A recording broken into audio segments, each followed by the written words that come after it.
самых заметных событиях пятницы вы узнаете из материалов наших корреспондентов. В студии Сергей Михедов. Здравствуйте. Коротко о темах.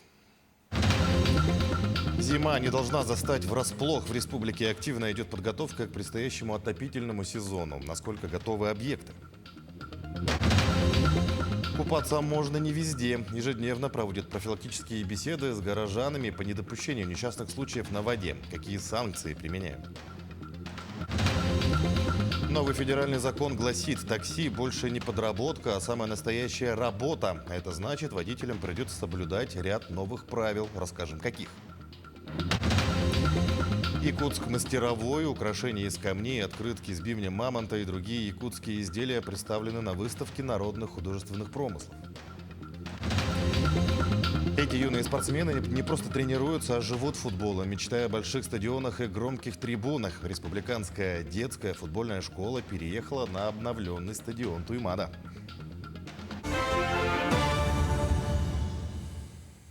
На сегодняшний день в Якутии действует 105 пожаров, локализовано 4. В западных районах пожары сохраняются. В последние дни основное внимание и усилия были направлены на борьбу с очагами, которые угрожали населенным пунктам в Абыйском и Верхоянском районах. Благодаря оперативным мерам, работе огнеборцев и прошедшим осадкам пожары в Абыйском районе остановлены. В Верхоянском улусе продолжается ликвидация 2 лесных пожаров. Отметим, что пожароопасная обстановка в ближайшие дни должна улучшиться благодаря осадкам. Работает на пожарах 1830 человек и 165 единиц техники. К сожалению, есть пожары, которые действуют вблизи населенных пунктов. Здесь идет усиление группировки. И, конечно, ожидаем, как говорится, природные осадки. Также на территории республики приехал и работает главный лесничий по Дальневосточному федеральному округу Сироткин Максим Геннадьевич, который оценивает работу наших лесопожарных сил как один из таких грамотных и считает, что ситуация контролируема.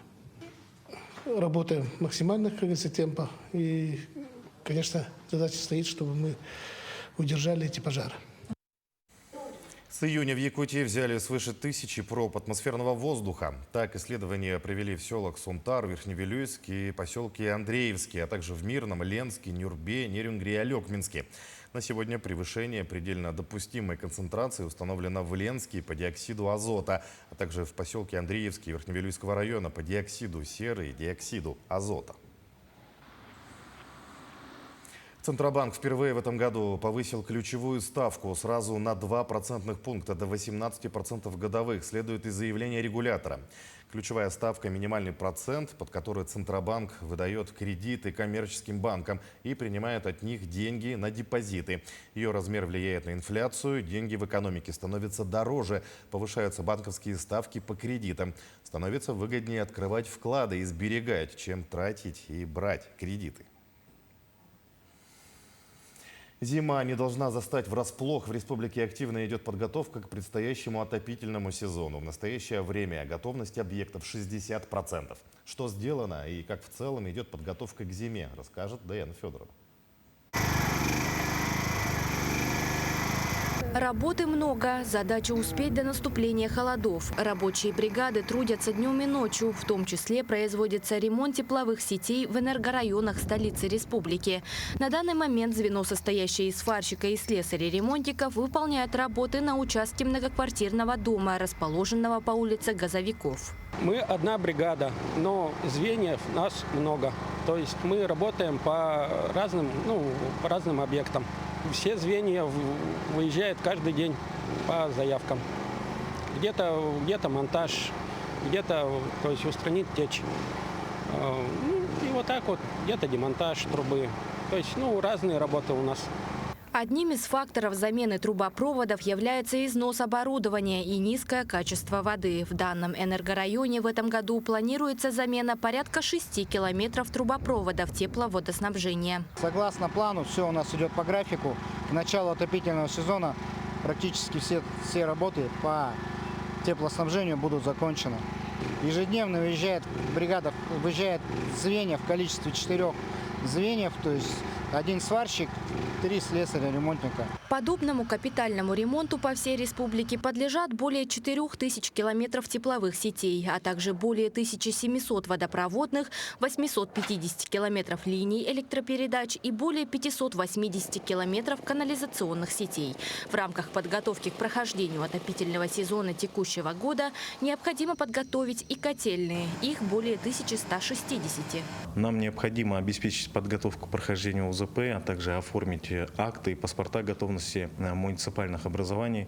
На текущий момент проводится формирование комиссий под председательством Ленского управления Ростехнадзора. И эта работа будет выполнена в установленные сроки, и мы до ноября месяца должны оформить, получить все акты и паспорта готовности к прохождению УЗП.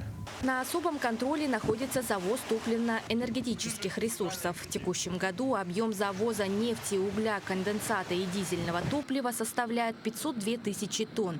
Из общего числа 303 тысячи уже отгружено, что составляет 60%.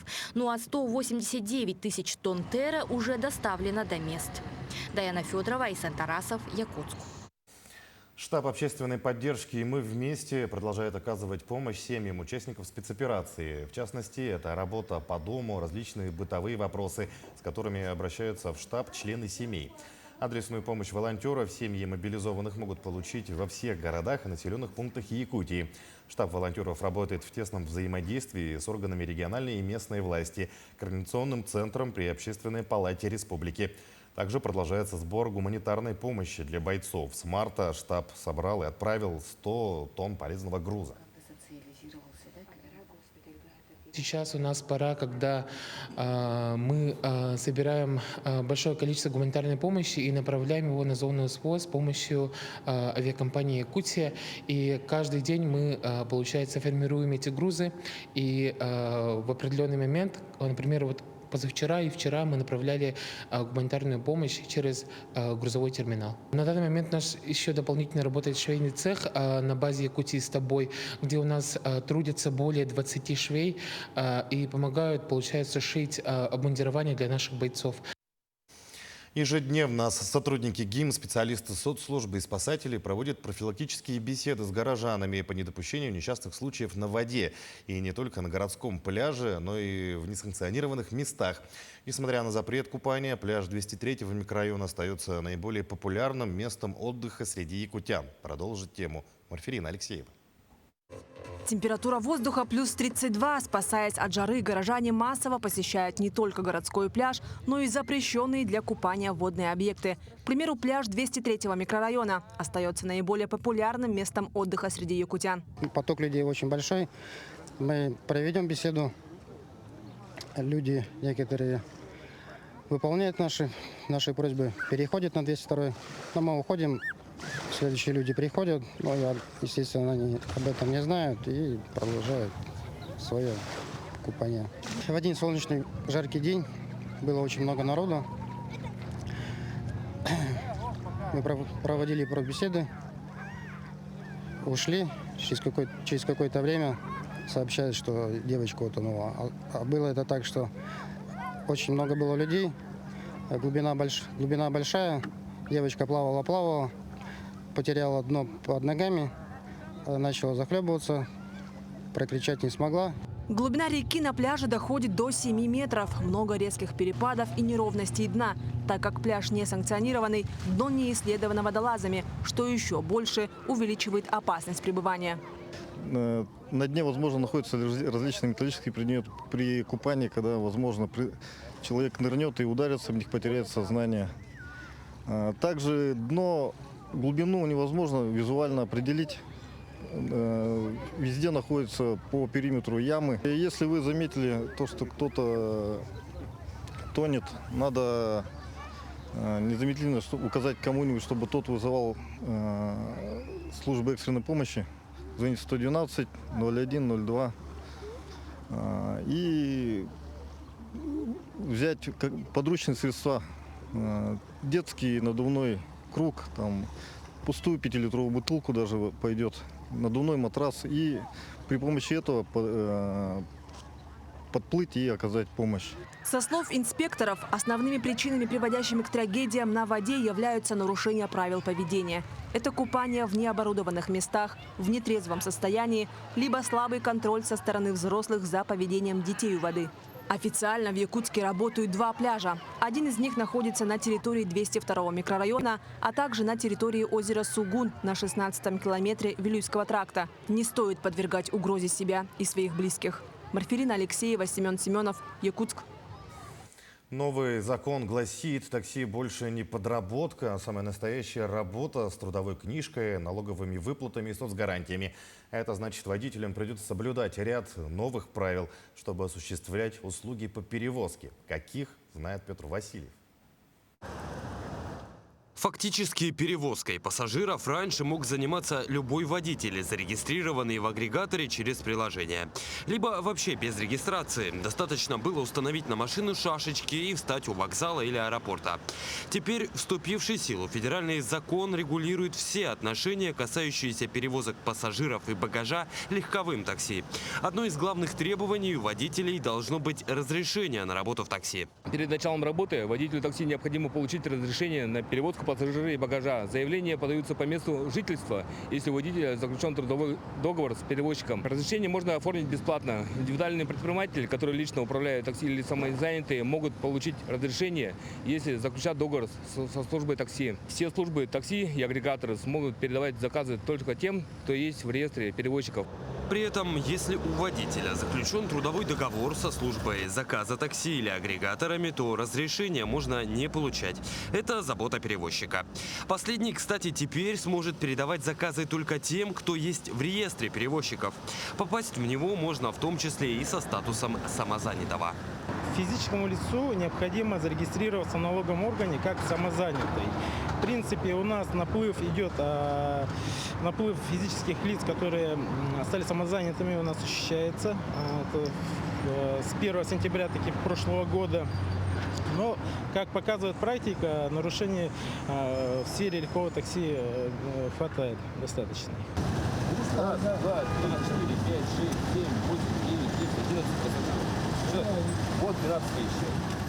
В первую очередь все эти нововведения направлены на снижение аварийности на дорогах. Только за первую половину года в республике зарегистрировали 20 ДТП с участием легковых такси, в которых погиб 1 человек и 26 получили травмы. Петр Васильев, Иван Сорокаумов, Якутск. В Ленске начато строительство новой дороги по улице Октябрьская до конечной остановки автостанции. На данный момент рабочие ведут подготовку к укладке нового полотна. По проекту предусмотрены пешеходные и велосипедные дорожки. Будет установлен теплый остановочный павильон. Появятся зеленые насаждения и клумбы. Завершить ремонт улицы планируют до 1 ноября. Проект обойдется в 37 миллионов рублей. Будет обустроено место, заасфальтировано разворота автобусов, конечная остановка, поскольку у нас там автобусная, клумбы будут. То есть этот участок дороги у нас будет с окончанием на конечная автостанция, будет все для граждан обустроен по всем требованиям, современным требованиям, с велосипедными, с пешеходными дорожками и с возможностью граждан с ограниченными возможностями передвигаться по этим территориям. Электросамокаты стали неотъемлемым средством передвижения по городу. Якутяне разделились на 2 лагеря. Одним они показались хорошим видом транспорта, другим доставляют проблемы. В последнее время количество ДТП с их участием растет изо дня в день. Как не попасть в статистику, рассказали на Комсомольской площади Якутска. Продолжит Вероника Таюрская. Где можно и нельзя передвигаться? Как действовать в экстренных случаях? На эти и на многие другие вопросы ответили во время образовательной инициативы одного из кикшеринга. Каждый четверг с 6 вечера у нас тут на Комсомольской площади проводится школа вождения. Именно по правильному и безопасному вождению электросамокатами. А у нас вообще этим летом появились очень много электросамокатов. И, к сожалению, наши горожане не умеют правильно пользоваться именно электросамокатами. Потому что это новое, это техника, это скорость, а скорость – это всегда опасность. Поэтому всегда стараемся проводить рейдовые мероприятия, чтобы люди научились правильно водить этот транспорт. Образовательный курс включал в себя теоретическую и практическую части. Первый раздел состоял из лекций об основных моментах правил дорожного движения. Во втором блоке была проведена тестовая поездка на электросамокате по специально обустроенной территории с имитацией условий городского движения. Пешеходный переход, препятствия, то есть это в виде человека, макет человека, змейка, то есть необходимо будет адаптироваться к условиям, если человек будет ехать, к примеру, по тротуару, будут эти люди, то есть создано искусственное препятствие, чтобы он объезжал людей, чтобы потом мог это реализовать, грубо говоря, в городе, объезжая людей. Все желающие могли подойти на Комсомольскую площадь и узнать правила езды на электросамокате. Школа вождения будет действовать до окончания лета. После Анапы и Сочи я приехала в свой родной Алекминск и купила тоже себе самокат. И сейчас езжу везде, даже на работу. Я как думаю, хоть не ходить пешком, я так считаю. Я например, работаю поваром, и мне сложно до работы добираться пешком в 5 утра. С начала июня этого года зарегистрировано 9 дорожно-транспортных происшествий с участием средств индивидуальной мобильности. Инспекторами госавтоинспекции выявлено в общем более 300 нарушений административных. Все они привлечены к административной ответственности. То есть они нарушают правила перехода проезжей части, катаются по двое, по трое. И такие нарушения выявляем и составляем административный материал. Электросамокаты носят потенциальную угрозу для населения. Опасность кроется и в отсутствии прав для их вождения. Правила, показанные накануне самокатчикам, хоть и не смогут решить проблему в целом, но помогут снизить уровень ДТП с их участием. Вероника Таюрская, Иван Сорокомов, Якутск. К другим темам: украшения из камней берега реки Лены, открытки из бивня мамонта и другие якутские изделия сегодня представили на выставке народных художественных промыслов. Также на ярмарке «Якутск мастеровой» местные рукодельницы и сотрудники Национального центра провели различные мастер-классы для гостей. Подробнее в следующем материале. На выставке «Якутск мастеровой» можно встретить множество изделий ручной работы. Например, такие платья якутских мастериц. А также на лавках представлены и украшения ручной работы. Например, такие украшения. Ярмарка «Якутск мастеровой» традиционно проводится в период праздников и массовых мероприятий. Так, во время проведения 8-х спортивных игр «Дети Азии» изделия, представленные якутскими мастерами, вызвали большой интерес у гостей соревнований. Во время Детей Азии у нас приходили команды, да, много команд приходило. Там белорусы, там москвичи были, новосибирцы были, хабаровчане были, да. Но мне очень запомнилась, да, команда из Пакистана. Совсем молодые спортсмены, ребята пришли, да, и они очень заинтересовались нашими якутскими очками. Свои изделия представила семья кузнецов, которые занимаются изготовлением изделий из бивня мамонта и других материалов. Супруги Васильевы начали дело более 10 лет назад. На их лавке можно увидеть браслеты, открытки с бивня мамонта и якутские ножи. Начался спад по сырью бивня мамонта, да, и поэтому мы начали 2011 года изготавливать якутские ножи, потому что появился спрос. Уважаемый мандарус Борис Федорович популяризировал его, и поэтому мы начали изготавливать якутские ножи. Изделия на ярмарке можно не только купить, но и попробовать сделать самим. В программу выставки также вошли мастер-классы от рукодельниц. Очень много просят, чтобы научить косоплетки для девочек, для женщин. Это как украшения тоже одевают на одежде. У меня там остаются такие вещи, разные бусинки. Из-за этого я делаю косоплетки. Каждый якутский атрибут имеет свою символику. Они есть в лоскутах, брелоках и украшениях. Если не узоры, то сами цвета элементов имеют свое значение. Например, на данной косоплетке бисер 3 цветов символизирует 3 мира – верхний, средний и нижний. Последний представляет вместилище демонических существ. Поэтому, чтобы отпугнуть все плохое, украшение закрепляет колокольчик. Ознакомиться с этими и другими изделиями якутских мастеров можно до воскресенья текущей недели. Александра Котельникова, Айлита Махно, Якутск. Четвертый по счету заезд стартовал в детском лагере «Сосновый Бор». В этот раз дети из разных уголков республики будут изучать предметы, связанные с физико-математическим и, естественно, научным направлениями. Сотрудники лагеря сделали упор на инженерно-технические специальности, а также на изучение беспилотных летательных аппаратов. В рамках смены «Инженер будущего» 120 ребят посетят образовательные мастер-классы, тренинги, уроки финансовой грамотности, встречи с интересными людьми и многое другое. Длительность пребывания детей в лагере 21 день. У меня 5-й отряд, название отряда «Трансформеры». Нас пока 18, но планируется 25 человек.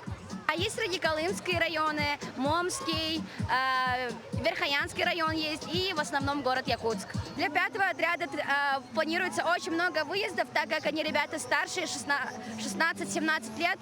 У них будет кружки по финансовой грамотности от Центрального банка России.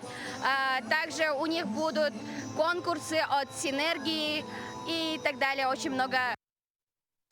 Но эти юные спортсмены не просто тренируются, а живут футболом, мечтая о больших стадионах и громких трибунах. Республиканская детская футбольная школа переехала на обновленный стадион Туймада и теперь готовится к ближайшим соревнованиям. К чему готовятся молодые футболисты, расскажет Дарья Короленкова.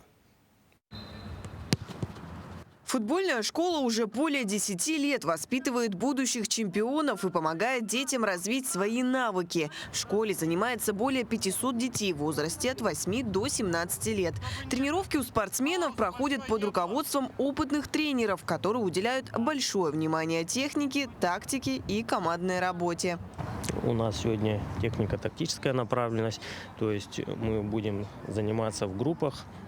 Ну и цель данной тренировки у нас проникающие передачи дальние в зону атаки.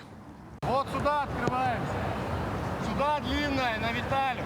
Особое внимание уделяется не только физической подготовке, но и воспитанию характера. Здесь детей учат дисциплине, ответственности и умению работать в команде. За такой опыт многим и нравится играть в футбол. Так, например, считает и Марк, который занимается этим видом спорта уже более 8 лет. У меня футбол дает радость, развлечения. Ну и все.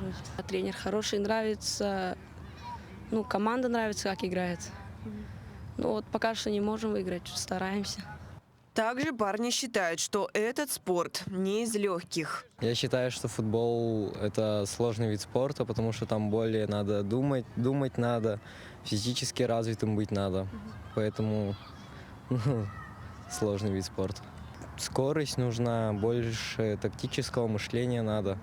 А так, в основном, что там еще? Физическая сила. Особое внимание в школе уделяется квалификации тренеров. Они проходят сертифицированные курсы, сдают экзамен, что позволяет тренировать футболистов.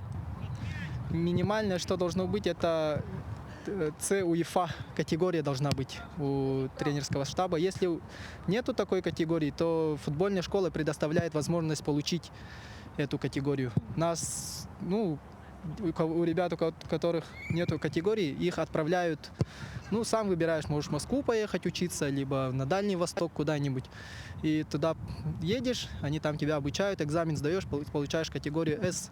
Если у тебя нету категории С, то у тебя нету возможности именно на дальневосточных соревнованиях тренировать. Если все же ваш ребенок хочет заниматься футболом, все, что вам нужно, это просто привести его сюда. Здесь оценит его физическую подготовку и посмотрит на его желание играть в футбол. А самое главное, он здесь научится вводить мяч, четко его передавать и даже жонглировать.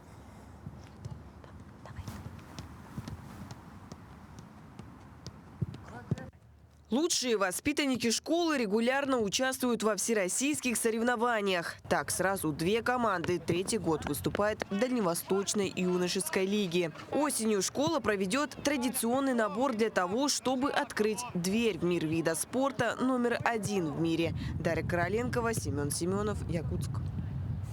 И еще о спорте. Олимпийские игры в Париже стартовали. В соревнованиях примут участие 15 россиян. Также ожидается выступление 5 якутян, которые на международной арене уже несколько лет представляют другие страны. В третий раз за спортивную карьеру на играх сразится Аял Лазарев в весовой категории до 125 килограммов. В категории до 74 килограммов на Олимпийские игры квалифицировался действующий вице-чемпион Азии Виктор Рассадин, выступающий за Таджикистан. Чемпион Океании Георгий Окороков, представляющий Австралию, начнет борьбу в весовой категории до 65 килограммов. А чемпион Европы Владимир Егоров из Македонии оспорит награду в весе до 57 килограммов. Легкоатлетка Сардана Трофимова осуществила свою мечту, попав на Олимпийские игры. Она пробежит марафон 11 августа. Таким наши корреспонденты увидели уходящий день. Всего доброго и удачных вам выходных.